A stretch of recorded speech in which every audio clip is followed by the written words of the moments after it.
Hi, I'm Dr. Chip Bennett. This is Dr. Warren Gage, and we are discussing comedy in the Christian life.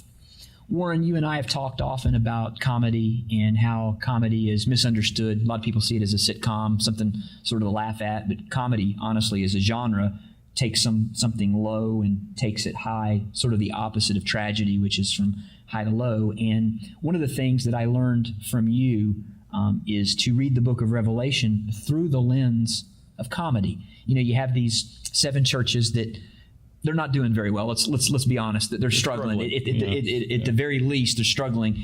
Some of them are almost to the point of where the Lord's saying, "I'm going to come and get the candlestick and take it out." So they're struggling. And then you see all of these visions that most people interpret tragically. That this fearsome, nasty, God's out to get everybody. But it's almost as if right at the point where it is almost to just the terriblest place it could be, John gets whisked away into the heavens, and he's shown a different vision. It's almost like what's going on the earth is not really what's going on in heaven, because these people that are getting beheaded are actually in heaven reigning. And it almost gives you a flavor that although it may look really bad on the earth and these beasts are coming up out of the sea, that God's really in control. And if you could see things from God's perspective, you would see that the people that look like they're really getting it handed to them are the ones that are actually going to be reigning.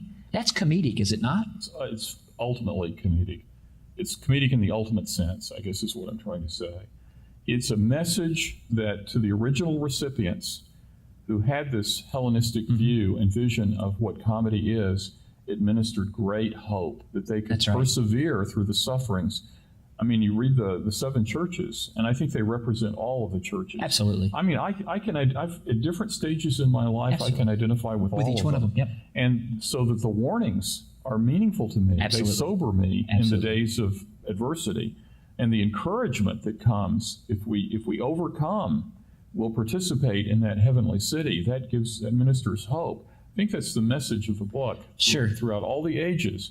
It's encouraging the Christian who really is born again, who knows the Lord, to persevere. And in persevering, he overcomes by looking at the promise that's set before him of the city, the heavenly city. Yeah, it's a shame that book, who was written to people that were suffering, the way we read it in America, that you got to look at every crown and every star and every symbol. They didn't have time to look at that stuff. They were dying. They were being persecuted. This was a book that was written to them to give them hope that no matter how bad it looked on the surface, if they could get a heavenly vision, that they would understand that God is working for their good.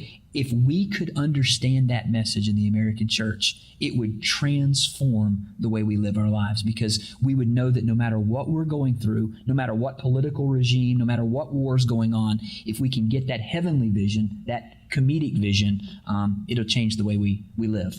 Thank you for joining this session of the Comedy and Christian Life.